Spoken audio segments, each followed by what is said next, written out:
Ascension. Oh, nice. Perfect. Hi, Rachel. So as we have people joining here, we're just going to ask that you stay muted in the background, and that would be great because it eliminates any background noise for the folks who are joining. Hopefully there'll be more people jumping on. Yes. I'm just going to do a quick little heads up in my group that we are live. I just put mine too, but let me just do it. Because that always helps to wake people up and be like, oh, it's happening now? Yeah, I just dropped it in with the Zoom thing, so. Oh, perfect. Perfect. Let's see. Yep. So let me drop this here super quick.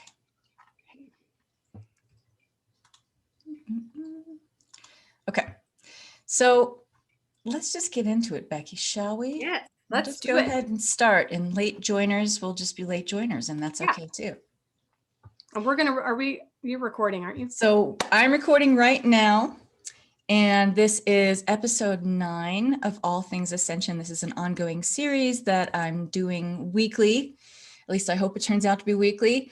And it really is All Things Ascension. We have all kinds of topics that we like to cover here, or I like to cover here in these series. And it's not just the Kathryn show. I like to have guests sometimes. And when I have a very special lady like Becky Jarrard Schoonover, I'm super excited because you are, Becky, bringing such a no-nonsense and practical approach to something that feels really esoteric and kind of nebulous to certain people. And it's definitely one of the reasons why we've bonded and why we've known each other for a few years and we stay in each other's communities. And because we have a lot of like-minded sentiments about the process of ascension, and that even though it is this kind of process that's hard to put a finger on all the aspects, there are things that really, need to be talked about and need to be addressed that have practical everyday applications, because we're still living a life. We're still being human, whether we're going through a spiritual awakening. So I think that's a great place to take us. But just a quick introduction for those of you who don't know Becky Jarrard Schoonover. She is a coach. She's an oracle. She's the creator of the biomessaging method, which I hope you'll talk about that for a second as well. That might be a nice segue right here. But also you have a series coming up about ascension and bringing your no-nonsense approach to that. Would you like to tell us about that a little bit? I do. Yes. Thank you. Yes. So I am the developer of the biomessaging method, which I really came in after a lot of work with a lot of clients. And I, like a lot of people, started off as a Reiki master. And that really sort of woke up my work with energy, and then very quickly realized that I had my own way. There was my own way of doing it. And my way is not only just energetic, but I deal with all layers of being. So we're getting into physical, emotional, spiritual, and energetic, and mental, because the mental body is pretty active for most of us. So the method that I use really is connecting with all of those in their own unique way, but also all energetically. So it's really powerful. It's just a way to activate and create rapid transformation, because, we don't need to be talking to a therapist for 10 years. The way that the energies are right now, we can make more rapid shifts. So then I am launching a 6-part master series called Ascension, the master series, and it delves into what I know as all 6 phases of the ascension process. So starting off with your awakening, getting into energetics, your integration and authenticity, embodiment, and sovereignty, which is ultimately, then you're sort of at the manifestation of your full embodiment and your full truth. So that's what the master series is going to cover. It's going to be deep. It's going to be awesome. But yeah, I'm no bullshit. So if you have kids, you might want to put your headphones on, because I do have a little bit of a mouth that comes along with it. So anyway, that's me in the smallest of nutshells. And the Ascension series, and this is taking place over how many weeks? It's actually 2 weeks of each month from February. We start on the 15th. Actually, the cart will open tomorrow, and that's a whole nother story, but February through July. So 2 weeks on, 2 weeks off. It's designed that way so that we can really have some integration time before moving on to the next module. So that's wonderful. And so I assume, given the topic that you'll be sharing with us in the summit, which is Yes. for those of you who are watching here and excited to get more information like this, the Global Acceleration of Ascension Summit starts tomorrow, Friday the 5th, and it starts at noon Eastern time. And Becky is going to be going on at 1 p.m. Eastern. Is that correct? I want That's to say that's correct. correct. And so you're talking about 6 stages to awakening. And so I'm sure you're going to cover even more of this in your talk. Yes, absolutely. Awesome. I sense a theme.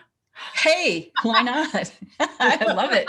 Yeah. I love it. And so then people will be able to find out more about that during your talk because you'll be promoting that a little bit. Yeah. Yep. We'll be ready to go tomorrow. The registration opens, so it's perfect timing. Oh, exciting. That's perfect timing. I love it. Yeah. So for those who are joining here and are like, yeah, spiritual awakening, I'm right at the beginning here. I know that there's probably people who are going to be watching this who are at different stages, but there's always a pervading theme for spiritual awakening, and that is that you are elevating in frequency. Yes. So no matter what stage you're at, I mean, you may think of yourself as being an intermediate on your journey of spiritual awakening or more advanced, but either way, every time there's a common denominator, and that is moving into a different frequency. Yes. So Yes. from your vantage point in what you do, what do you see as the most powerful things that take hold of you first when you're going through any stage of spiritual awakening and graduating through that?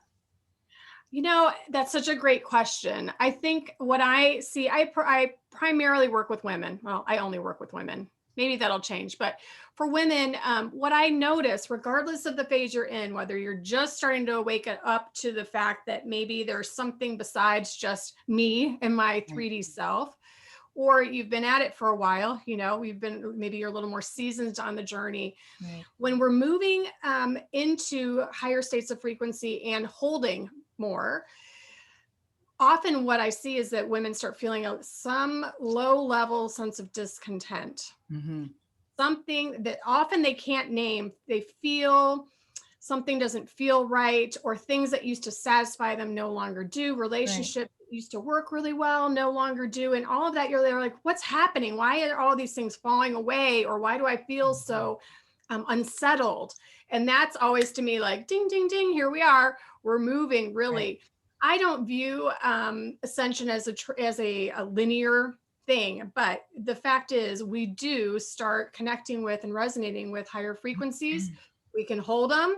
And then sometimes it's kind of like, I talk about it like there's a little like in and out a bit of the higher frequencies, because we need to create more space, and those falling away of relationships or things in our life are creating that space. Right. So it feels unsettling, and yet it's actually really beautiful if you can settle into your body about it and really start connecting with why that is. That nothing's wrong. It's actually perfect. Everything is as it should be. And the challenge and why I think it does kind of rock your foundation quite a bit sometimes is that that key piece that you hit on there is that you have to connect, means you have to be present. You have to keep, it's like having a rubber band on your wrist, and you have to keep snapping yourself to attention and snapping yourself into the now. Because when we tend to be uncomfortable, or we're going through a situation where we feel like I'm being really challenged here and there's a lot of issues coming up, don't we tend to kind of skirt the issue and we find other things to distract ourselves? And we have all kinds of different coping mechanisms for doing that, obviously. But that's a sure sign, like when you find yourself going to those default like coping mechanisms, like maybe binge watching stuff on Facebook, or getting too involved in social media, or watching too much TV, or eating too much, or drinking too much. We have a lot of things we're habituated to where we try to get ourselves out of any place where we feel uncomfortable. Yes. And this is the exact thing you should not do when you are going through a spiritual awakening. It's the time to pay extra attention and be really in the now. Would you agree? Totally. And I think it's the reason why I've been talking a lot about how, and this can be for men or women, but my audience is primarily women who are in the awakening process, in the journey, needing community more than ever. Yes. And that is why. So when we are in a container, whether it's in a Facebook group like yours or like mine, or you're in a paid group of some kind doing a mastermind or a class or program, those containers are giving you that space to stay or continually return to that inner connection. This is not a solo game anymore. This is not a solo effort. The days of the monk on the mountain in the cave, our planet is beyond that. Now, maybe it'll return at some point, and there's always space for self reflection, but we need the community. We absolutely do. And that's why. Yeah, now more than ever. And because, and I did a podcast with my friend Miche Meisner yesterday, and we were talking about this, hitting on it, because obviously it's so important that now more than ever, you know, what used to be even 10 years ago, this wasn't stuff that was really talked about very openly. And certainly when I, you know, was starting the spiritual journey over 20 years ago, a lot of this stuff, it wasn't front and center and certainly wasn't talked about. And you looked like you had three heads if you were talking about it with someone. So you had to be very selective about who you chose to share your experiences with. And now, you know, what's wonderful about this time that we're in, there's so many people right alongside you going through the spiritual awakening process. They may be at different stages. Yeah. It doesn't mean they're still not going through the kind of heartaches that we can have when our whole foundation of being, our whole identity is kind of crumbling right before our eyes. We need to be in a place where, hey, I see what you're going through. I might not have anything to help you out, but I'm here and I'm witnessing you. Yes. And that's sometimes the most important part, to feel like we've got buddies on this. Yeah, and you're going to be challenging road. You know, if you're in a container with women that are at varying, or women and men at varying stages of the journey, there's always someone who can say, you know what, I know this sucks right now. Yeah. And I see you and I witness you, and I'm here standing next to you. And also I've been in this exact spot, and you're going to be okay. I promise. And so that's a really powerful thing, to have somebody that's like, I'm on the other side of this particular thing, you know, whether it's a marriage falling away, or a change in career, or health issues, whatever the things are. There, you know, when you surround yourself by people who are somewhere on the other side, it just makes it feel more okay, even when it's reassuring. the foundation is rocked. Yeah.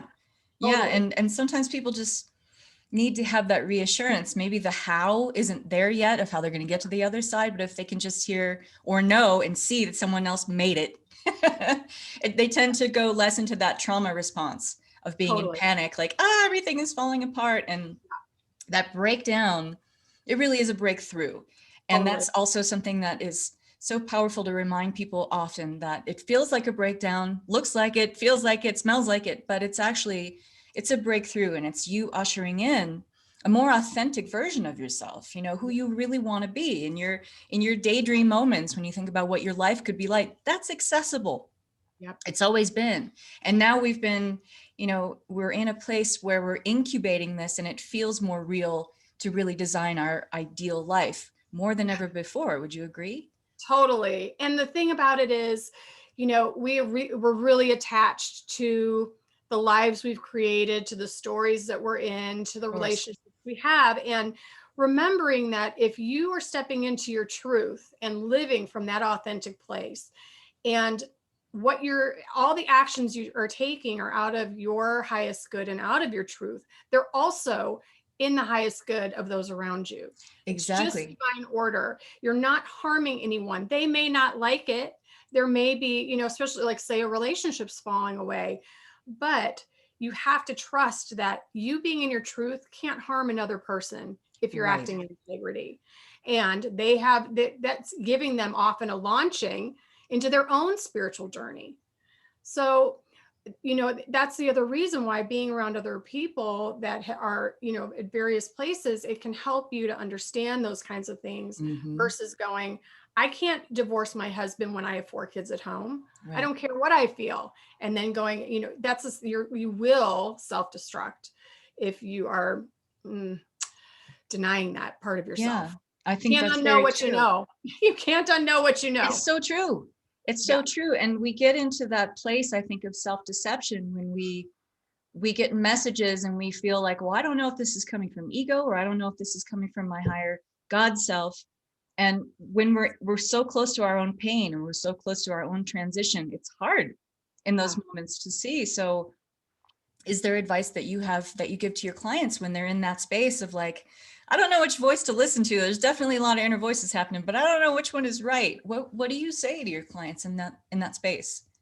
Well, the body is our divine tool. It is our messenger, right? So I'm always getting people back into their body. That's the first place that we go in order to start dissecting what is my ego voice versus what is my true, authentic God self voice. And so getting into the body first, and then remembering that our aligned source connection is it's neutral.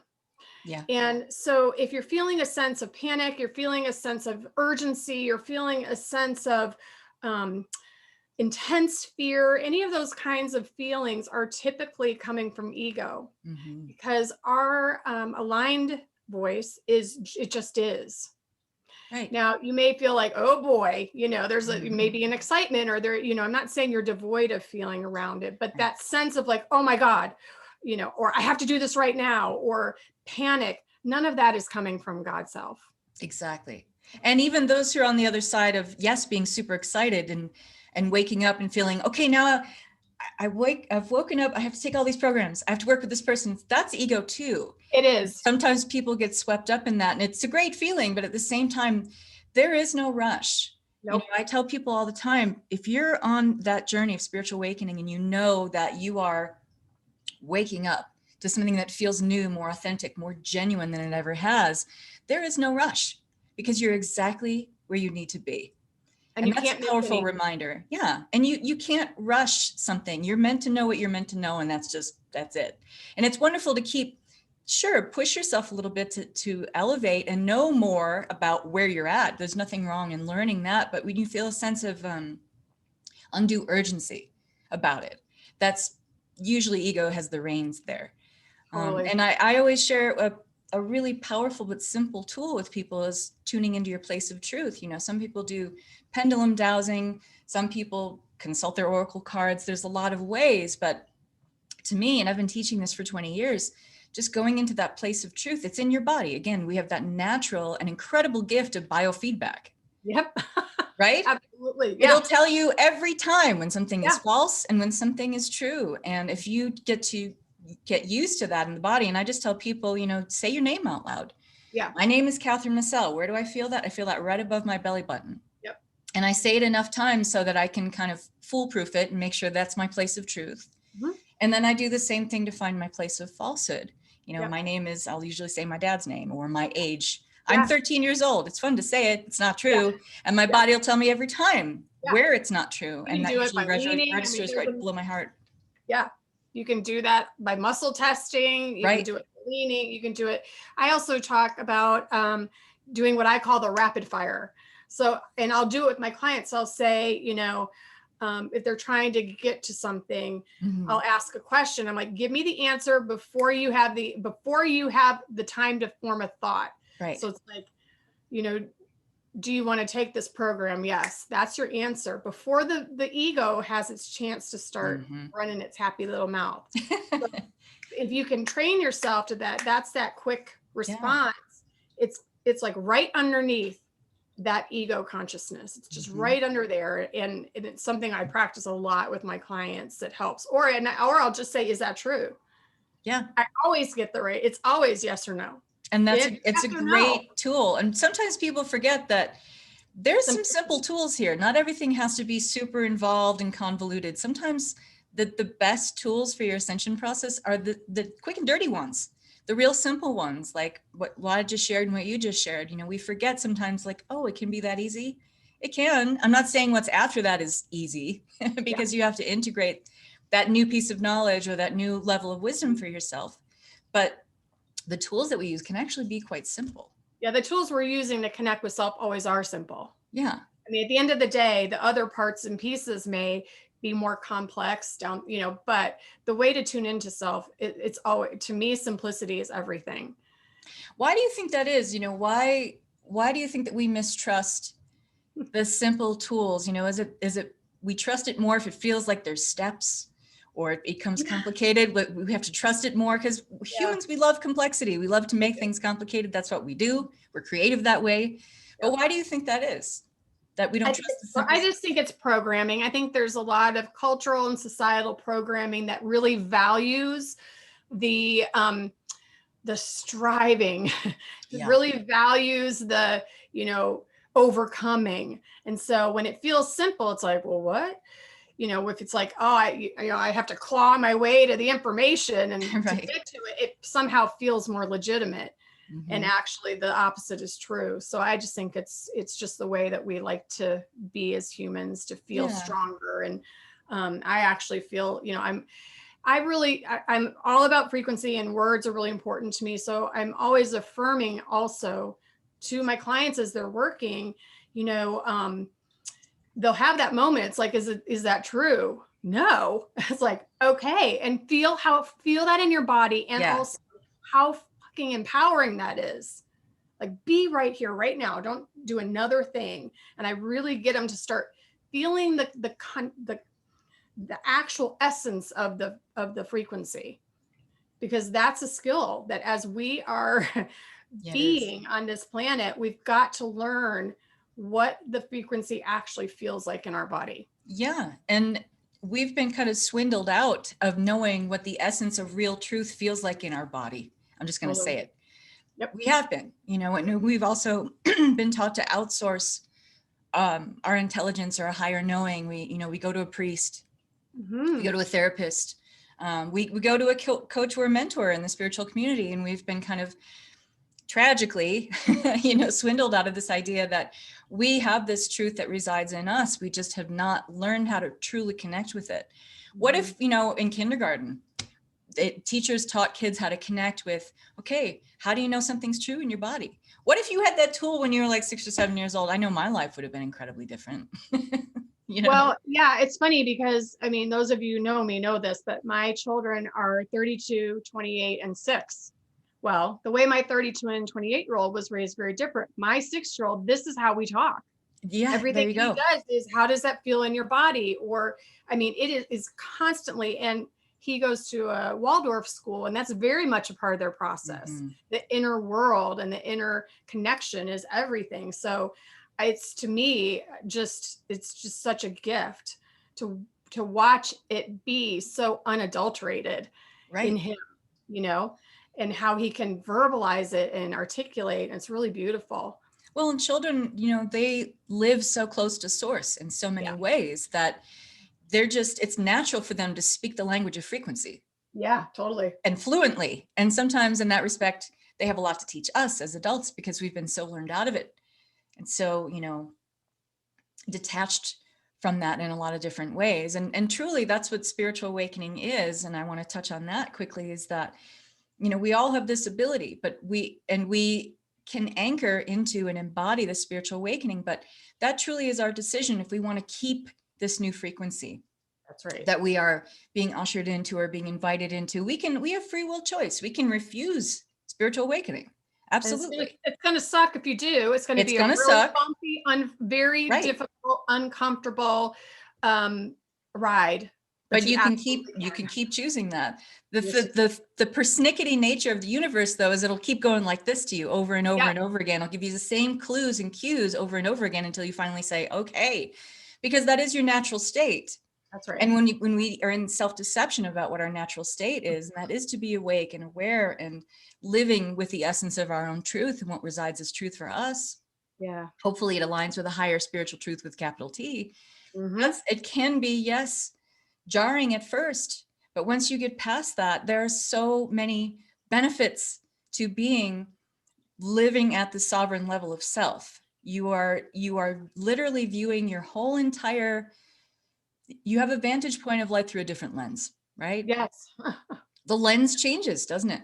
Totally. 1,000%. And literally, it's so interesting that you phrased it like that. The lens changes, and it does, because even your experience, we're all, in this collective experiment, right? Mm-hmm. And there are things that are happening in and around the world. And yet, when you are operating from your capital T, your perspective and what you're experiencing directly can be, and often is, extremely different than what's happening out in the collective.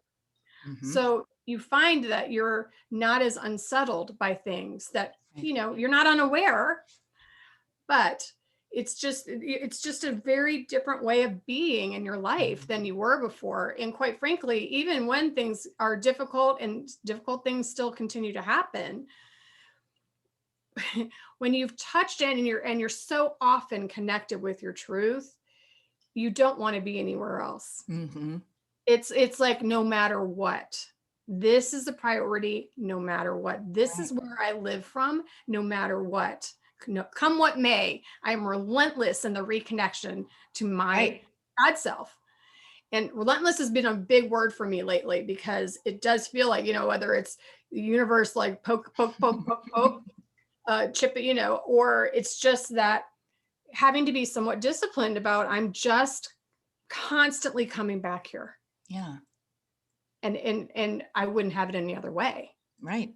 Well, once you get a taste of that fear. feeling, you become really vigilant to want to keep that. Most Yeah. people do. Most people do who go through that, because it's so savory. It's a yummy place to be. And it just feels like the lights get turned on. And then you never want to turn that light off again. So you kind of, I call it those people who are really defending their own light, that they tend to step up in situations in their life where maybe they didn't before, and they tend to be a little bit more vocal about their boundaries, or they tend to be a little more vocal about what they need from their partners, their kids, other people in their lives, peers, mentors, friends, etc. They tend to take more time for self-care and self-reflection, because that's just, again, a natural byproduct of the spiritual awakening process. Absolutely. Is to constantly self-reflect as you keep going through these different stages of awakening. Yeah. It's so important. And you tend to want to keep that in your life. It's almost impossible to go back and backpedal at that point, but some people do. I have seen it. Yeah, I have too. And, and usually, it's like this, it's like a spiral, like anything is. I mean, at some point they'll be kind of thrown back out of the wave, right? Yeah. They can try to hide, but it is impossible to unknow what you know. And when you connected with that, and you also do see evidence that everything, then it becomes as it should be. I've talked about relationships. A lot of people's relationships fall away, and then other relationships rise and change and shift, and the way that that actual form looks is different and meets them at that higher frequency. Yes. So you have to be able to surrender to the idea that you may not know what it's going to look like, but it's going to be. And it never looks like what you think it's going to look like. Never. We have to talk about that. Totally. Yes. 1,000%. Yeah. I mean, I talk about this all the time. My marriage, I was married to a guy who was very, straight-laced, conservative, supported certain political people that, you can imagine, and had his own, as a result of nothing I did directly. However, me being in my own truth, had his own awakening. And now, I mean, I would never have imagined my relationship could be as it is now. Oh, I've seen some marriages transform in the highest way possible, and some were like seriously on the rocks. And I've worked with some female clients who have been like, I think I'm going to get divorced. And I was like, well, why though? Why does this have to happen? Because usually it comes from a sense of, I'm the one that has to compromise here. We as women, we do this. We throw ourselves under the bus for the sake of the greater good. And we've been conditioned to this, unfortunately, but that's changing as well. But I've seen this happen a lot in the relationship dynamic, where the woman, not always, but a lot of female clients I've worked with felt like there's only one solution here. And it's like, well, what if you were, a little more living closer to your truth? Like, that's your everyday thing. And you're living by example. You don't have to change anybody's mind by what you tell them to do. You don't have to coach your husband. Just be you as you want to be. Frequency is going to shift. Give that a shot. And give that person, you married that person, you must trust them on some level, give them a chance to maybe come up to where you are first. And I've actually seen some things transform really positively when there was this process of allowing them to be themselves and allowing that person to either match that frequency and come up and change and be in that, just hold that space for that person, or not. It doesn't always work out that way, but it certainly can. I literally just got off with a client right before we got in here, and we had this exact conversation, because part of what happens for women is that we do spend so much of our life settling and, being in that good enough space and acquiescing a lot and all of People that. And pleasing. so we've so suppressed our connection to our truth Mhm. that it feels like the only way out is this huge, just burn down your life and start over. And it's simply just a reaction to, Mhm. it actually, nothing has to outwardly change. When you start living from your truth, your frequency is going to do its own thing. Mhm. But when you're in alignment with your truth, you could be in the same house with the same man and the same kids and the same job, and everything will be different. Yeah.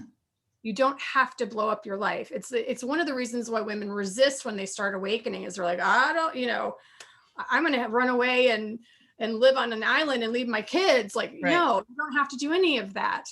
But they just have to. That's why it's important to surround yourself with other people that are like, hey, Mhm. simmer down.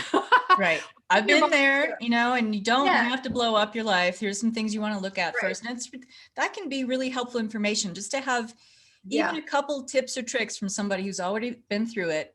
Like, hey, try this first before you completely blow everything up.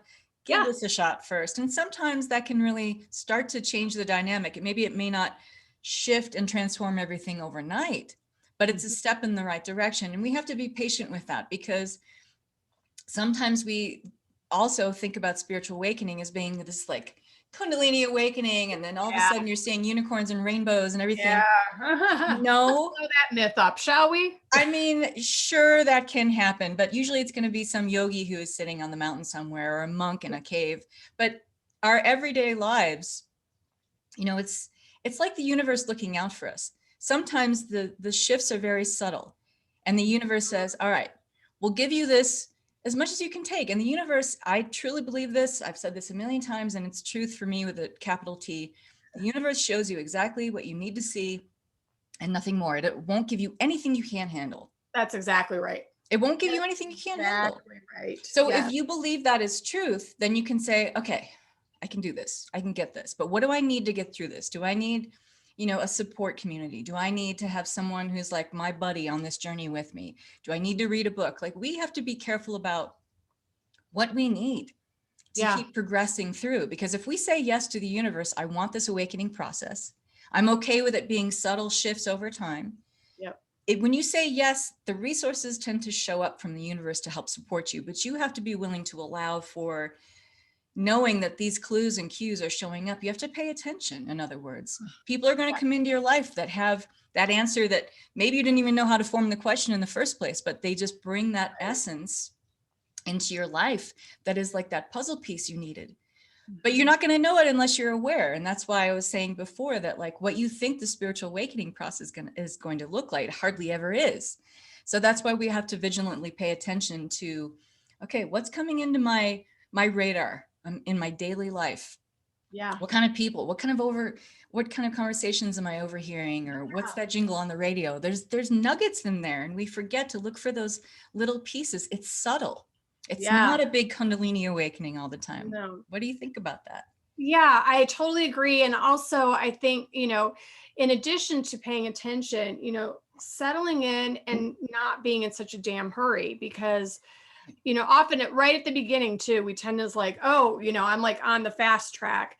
Right. And I often liken it to, it's like, racing at is running as hard and fast as you can to the bus stop 4 hours before the bus gets there. You're just exhausted. You've missed all kinds of things along the way, and it's unnecessary. Be where you are, be in the present moment, and paying attention, like you said, to all of the subtleties around you. And when you're paying attention and being perceptive to those things, it helps you to be perceptive then to that, because it is, it's cliche, but it is a quieter voice. A lot of us have a very noisy ego, a very noisy mental body also. And so those opportunities give you the practice. A lot of these are practices of receiving those messages, that insight that's coming from your God self. Exactly. And that's a really good point too, because that noisy voice that you talk about, it's noisy for a reason. because it keeps us in that perpetual survival state. So Yeah. it's supposed to be noisy because it's like, hey, something's wrong here. You're not safe, or this isn't a reliable situation, or you can't trust what's going on. That voice is going to be loud. And you know that that is coming from ego when it is loud. Yeah, it's wanting to keep you in that safe, snuggly little box. Like, hey, no, don't lift that lid. I mean, Right. don't step outside there, So you do have to that's where I can learning like the context and the texture almost of those different frequencies. Yeah. It helps you to know it, it's like, hey, this big noisy voice is trying to keep me safe. Yeah. And, I'm a fan of the ego. I'm one of the few people, I don't believe in like kill the ego, squash the ego. I understand where it came from and how it came to be and all of that. And it's a safeguard. It's there to protect us. But we've just mixed up our ideas with fear about, I can't pay this bill on time versus I'm being chased by a tiger. Okay. That's right. We get those things confused, but we have the same cortisol response in the body. We still have the same stress cascade of hormones that hit us in a really hard way. And so we naturally we're in that place of fear. Yeah. But that's very exhausting. And if we're approaching our spiritual awakening process from that vantage point, what you're working with is a really finite source grid of energy when you're an ego like that. And so you're going to be exhausted. You're going to feel depleted. You're going to feel depressed. You're going to feel hopeless about what's next. That's how you know you're an ego. That's right. And you're just tired all the time. You're approaching spiritual awakening from a place where you're not in your God self vantage point. When you're in your God self vantage point, you're in the objective observer vantage point of what's happening. And you're able to see things with that place of neutrality that you talked about. Yes. You don't feel the rush. And you're working with a greater infinite source grid of energy where all of those resources from the universe are going to swoop in and help you out. Yeah. If you're looking for it and paying attention and trusting it. And you don't feel exhausted when you're in that place. You actually feel replenished. Yeah. And excited about what's next, and a healthy sense of wonder and curiosity about what is possible for you. That's the secret sauce to keep elevating through the steps of the further awakening that's coming. Would you agree? Yeah, totally. I just had a really potent example of that in my own life. When I became aware, I had the insight that there was this Ascension Master Series. I thought it was a program. And I started playing in a different way with it than I have in the past. I tend to have very urgent energy. If something comes to me, I'm like all in. I'm, writing the program. I've got the branding done. I'm ready to launch. Like I'm all in it. And I'm like, okay, now I'm in awareness of there's no rush, right? Like just be in that neutral energy and be curious and let the insight come. And so I was playing with it. I had actually a board with paper and sticky notes, and I was just playing with what was coming in. And this went on for weeks. This is very unlike my normal deal. And I was like, okay, but something I knew it like hadn't really switched in yet. And I get a lot of information in my dream time. Me too. And I woke straight up in the night, and I didn't even hardly have any concept of what was happening. And I came running into my office, flung the light on, got my pen, started writing, stuck it back on the wall, and went back to bed. And got up in the morning. I was like, oh my God, it's a master series. It had just dropped in. Yeah. And that's the fun play. I would have missed that totally. And it's more complete. The container is more activated. Like everything about it is different. It just feels like it gelled, right? Before, yeah. But imagine if I'd been in my normal old, push, rush, make the thing. I would have missed this beautiful experience and creating a really incredibly potent container for this journey for the people that are going to be called into it. So, that's where you learn after you've been in this for a while, from doing things that aren't exactly aligned, even if you think they are, to when you're really in it. It's a very different thing. And it's a knowing. It's a deep knowing because you're either, and you and I both talk about this, you're either in alignment with source or you're not. It's not like you're dipping a toe in the water here. You're either in or you're out. Yep. And it's a feeling. It really is a feeling. And It's not, if you feel like there's something that's that piece of me that's just not fully integrated yet, or it feels like I'm fearful or something is wrong, that's usually because something is. Yeah. And it's time to take a bigger time out for yourself to fully excavate and investigate that, because it's a constant uncovering. Some people think that spiritual awakening is like a one and done kind of thing, and ascension is a singular event. No. Newsflash, it's not. Newsflash, it is not. If we're infinite beings, wouldn't it make sense that we're constantly evolving? Yes. If we go on and on and on, the same thing is true with our process of ascension and spiritual awakening, and that journey or path of knowing more of our true selves. There's always going to be another nugget to uncover. There's always going to be another piece that allows you to know yourself and love yourself more. You can bet on that. Yeah. And I think people get caught up in like, well, I want to do all of this now. I think maybe where that sense of urgency comes from is I want to be over and done with this. It doesn't work that way. No. And you know you're in ego if you're in that space, because when you're really then in alignment more often than you're not, you feel a sense of ease, you feel a sense of peace, and you feel more settled. Like my experience I just had with this program, I've had this happen. I just had this with a client, something that we'd been working on. And again, I was woken in the middle of the night, and the insight really dropped in. Well, if I've been like trying to figure it out and, pushing, it wouldn't have allowed the expansiveness for that to come. Right.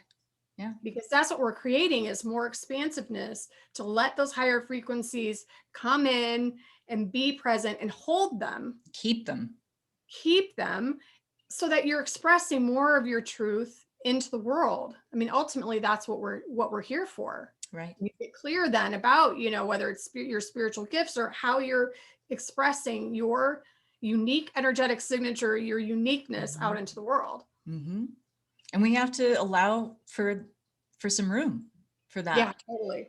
And, a lot of times we kid ourselves into thinking that we can still hold on to this piece and then awaken and become more over here. Well, no, no. It's not separate. You can't do that. It doesn't work that way. And whatever you're more conditioned to is going to win out every time. Totally. So if you try to keep that old piece of you out of a sense of, but who am I without this pain or this trauma? I talk about this quite a bit with collapsing timelines, that I talk about this thing called collapsing timeline blues, that when we lose this part of ourselves, or we, finally allow it to exit our life because it's not serving us in the higher journey that we're on. When we let that go, we can have this piece where we do grieve for this loss of self. And there's a natural ego tendency to not want to get rid of it in the first place, but you can't hold on to that and then turn your head over here and try to do this, stepped awakening process and really be aware of what's going on in your life and be the sovereign being you're meant to be at the same time. Those energies, they're mutually exclusive. Yes. And something's got to give. If you want that higher way of being to take hold, you got to make room for it. You got to usher out that way of being, but you have to trust that, it might be painful, or you might grieve for that loss of self, even though you might be very comfortable and habituated to that person probably wasn't the best one for you to be. Yeah. And you were living, kind of a level of falsehood and self-deception in that place. And that didn't feel good. And it didn't feel good. So what are you really losing? That's right. And we have to remember that. Yes. But, it's gonna jar you a little bit at first, but again, it doesn't have to blow up your life. Find a tribe of people that are going to help you through this process. There's nothing wrong with reaching out. And, I talked about this a little bit when I did my last Sunday support, is that, and I know you agree with this, that high level of dependence or interdependence that we might have, independence, is a trauma response sometimes. Totally. Where we feel like I can do this all by myself. I don't need a coach or a mentor. I don't need any books. I'll just do this on my own. And that's usually a trauma response. And I can say firsthand that has been one for me. Too. Yes. And until I recognized that and, fixed it, it's still a process. I'll be honest. I'm a Capricorn too. So it's like I have to be the one in the front. I have to. Yeah. But I'm okay with the leadership role if it's in integrity. And for a long time, it was a trauma response instead, where I was just like, I don't need anybody. I do this all by myself. But why have that extra level of pain in your life if you don't have to? Yeah. Why do you feel you have to do it on your own? And I know there's people watching who are probably, shaking their heads and going, yep, that's me. It's okay to ask for help. And in fact, that's more of a show of strength than being hyper independent, especially if that's a trauma response for you. What do you think about that? 1,000% agree. And in that have lived that, my entire life. Always been the strong one, always been, I pull myself up by my bootstraps, and, and it is this trauma response, and it continues to create a level of density from a energetic perspective, because all of these emotions that you're suppressing, all of these ways which you aren't being true, all of these ways which you are feeling and self-inflicting pain are creating increased density also.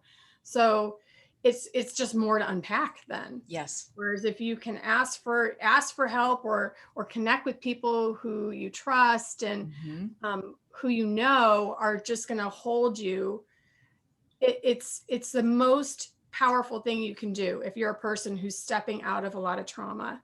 Exactly. On this journey, for sure. And a lot of times it does happen too when our true self and what we actually desire for our life is so far removed from what we're living.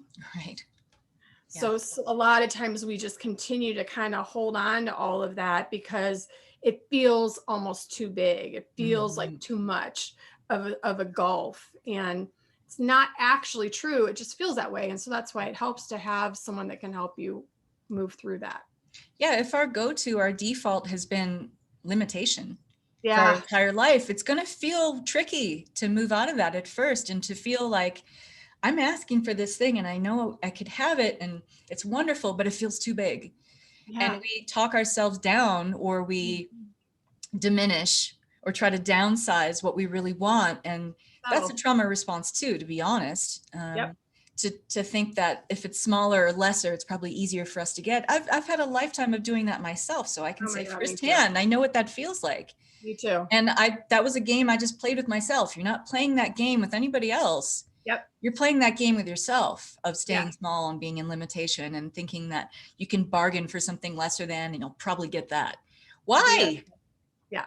Why not just go big? And again, it's never going to look like you think it will. No. But it could be the same resonance. It can hold the same frequency or vibration for you that you're stepping into that feels greater, feels more expansive. It just may not look like you had envisioned it in your mind, because when you envisioned it in your mind, you were in that lower density. You were in that lower frequency. Of course, it's going to look different when you elevate to that higher frequency and manifest the thing in the physical plane. Yeah. But you'll know it because the resonance is there, because the feeling is there. Yes. And how you feel in it is there. I mean, exactly. The thing about what we desire, I talk about this a lot. People often will say like, well, how do I know I'm not just making that up? They'll want something and it'll seem really big, or, let's say they're an accountant and they're like, well, if I was honest, I'd love to own a retreat center and blah, blah, blah, blah, blah. But, it feels so far removed. And it's like, well, what if I'm just making that up? And what I always say is, again, it's back to simplicity. I know that our desires are divinely inspired. Yes. And so the way if it's for you is because it's divinely inspired. Now, how you then start to take action from that place of truth, that's the free will game then, right? You can go for it or you cannot. You can allow us surrender the attachment to it has to look a certain way and come in the way that's the most beautiful for you. Or you can get, it has to be the red car that, blah, blah, blah, blah, blah. So stop worrying about like, am I making it up or whatever? If you have a dream or desire, I firmly believe that is coming from the divine. Well, the thing is that I tell people is that you are making it up, because that's you as your creator self. That's right. Because that's you in your divine ability to be able to create your desired reality, your idealized life. You are making it up. Yes. But because it's your imagination that is that key. It's that secret sauce. So the second you have your sights set on not only what something looks like, but you go into the feeling of what it would be like to have it, you are creating a timeline for it. That's right. It exists as a potential. It is imprinted in the etheric. Yep. And how much you want to put your focus and attention and fund your investment towards that timeline is the amount or the degree to which it's going to show up in the physical plane. Right. How does it feel to imagine having that thing? That is an activating frequency. Right. Yeah. Exactly. So it doesn't matter if it's come into you. However, right. It is yours. Exactly. It is yours. And yours. that's another point too. If it's yours, it can't be taken away. Because sometimes we'll go into that feeling like I have to do this now or someone else is going to get it or whatever. All of that is, pardon my French, horseshit.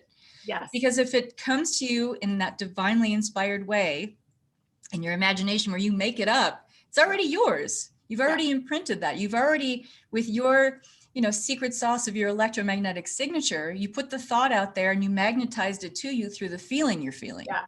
Yep. So it's already yours. No one can take it away from you. And I think people forget that or don't even know or hip to that in the first place. It's yours. And people think that, we've bought into a lot of the bullshit with the, unicorns and rainbows. Like, oh, well, if it's really for me, it's just going to plop its ass on my doorstep. Right. It's like, okay, by the way, you have the vision, right? It comes in, we're declaring it, we're taking action on it. You're still likely to run into hiccups. My group is a perfect example. This group is about as divinely inspired this master series as I'm going to get. However, I had someone I'd hired to do my sales page and they flaked. They didn't do it. It wasn't delivered. I didn't stop and say, oh, see, this must not be for me. I must have been on the wrong path. No, we're still going to run into these things. So what it does though is that knowing that's underneath it, it's like this baby is coming and I'm going to now take action to make that happen. I'm not going to get sidetracked by, there is not one right path. So let's bust that myth up, but understand that you're still it's not going to just float down and land on your doorstep. We still require our presence and our action to be part of it. And also we're dealing with other humans who aren't necessarily awake. They're at a lower frequency often. And so we're going to have some bumps in the road in dealing with other humans. Right. So let's just get rid of this idea that it's going to come with ease and grace all the time, meaning no problems. If it's really for me, it's for you because it's you created it in your divinest expression. And that's the moment to go into the feeling, isn't it? Is it really for me? And what you're talking about also is that, our relationship with the universe is a co-creative process. That means the universe has its role and then we have ours. It's co-creative. And there isn't one that's more important or valid than the other. It has to be a handshake between us and our relationship with the universe.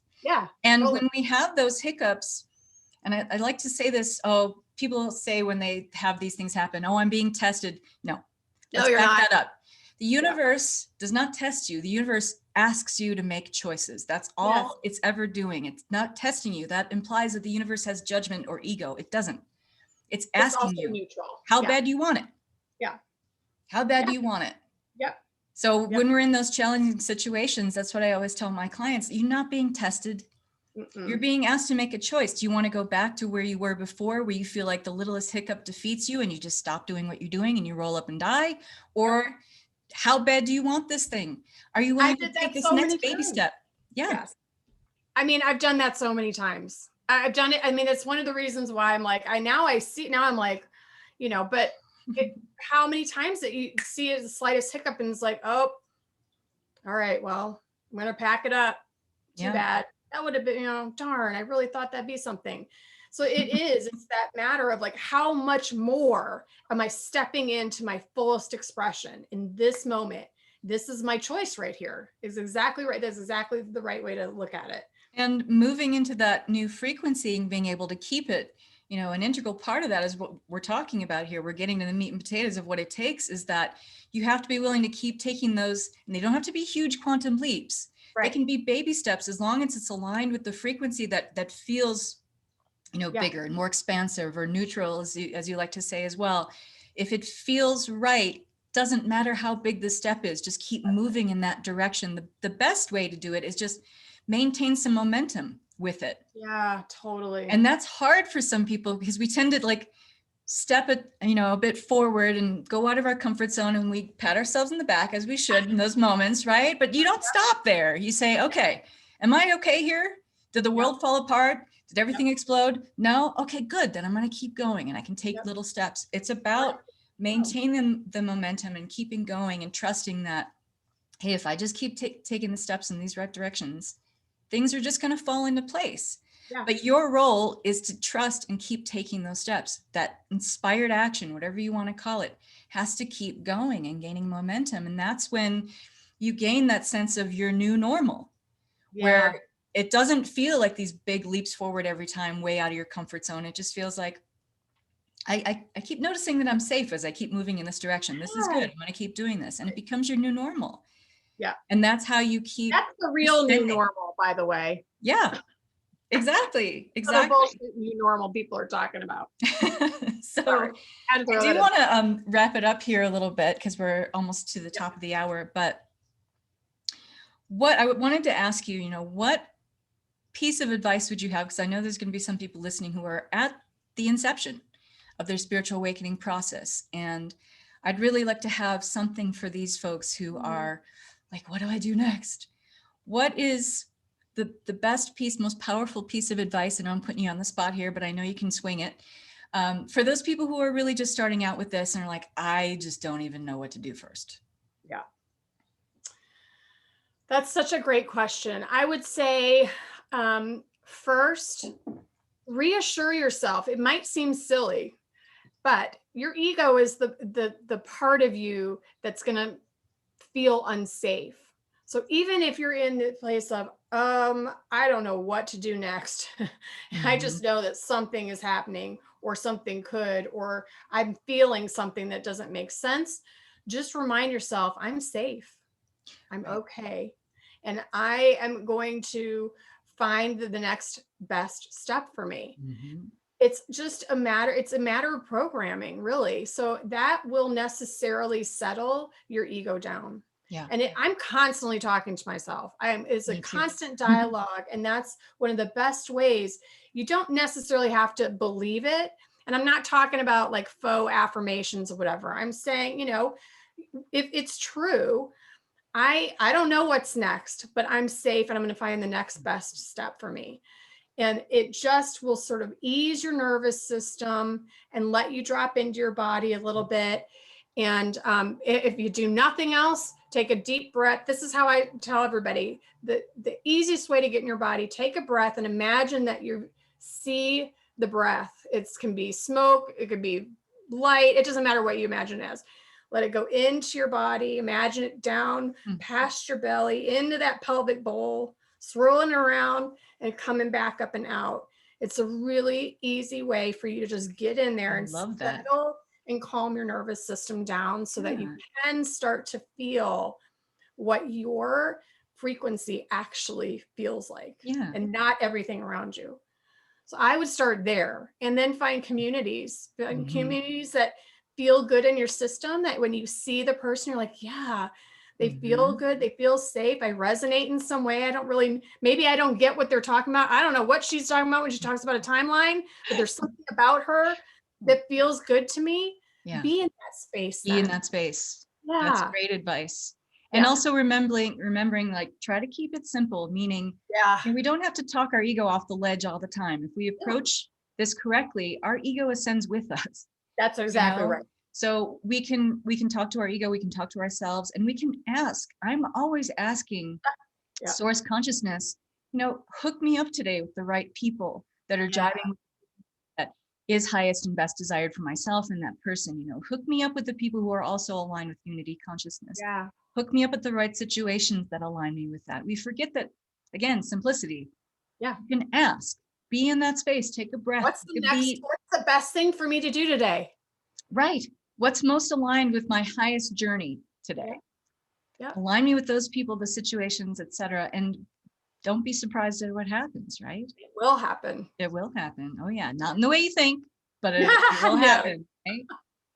Right. Becky, this has been such a lively conversation. I knew it would go that way. That's why I wanted to go unscripted and just go raw and unfiltered. And I'm so glad, because it was really wonderful. And I feel very uplifted by having this conversation with you. And I hope that once I get this recording uploaded, we can share this with our communities and get this out to more people, because I think there's some gold in here and really something for everybody. Even those of us who are a little more seasoned on our journey, there's things that we can all be reminded of in here. And so thank you for just being so open and candid with this and sharing your light and love. I'm excited to see you present in our Global Acceleration of Ascension Summit starting tomorrow for everybody here. It starts at noon Eastern time. I'm on all it live in my group. Sorry. She's at 1 o'clock in the afternoon talking about 6 stages of awakening. She's been talking about the Ascension series, the Masterclass series, even more. It's going to be exciting. And Becky, when you share this, please make sure you share your group as well, Sacred Wisdom for the Sovereign Woman. I know you'll be putting this in your group, but for those of you who want to join Becky's Facebook group, Sacred Wisdom for the Sovereign Woman. Yes. Thank you so much, my dear. It's been a for joy. Hosting. I had so much fun. All right, my dear. Thank you so much. Bye-bye, everybody. Bye, guys. Thanks.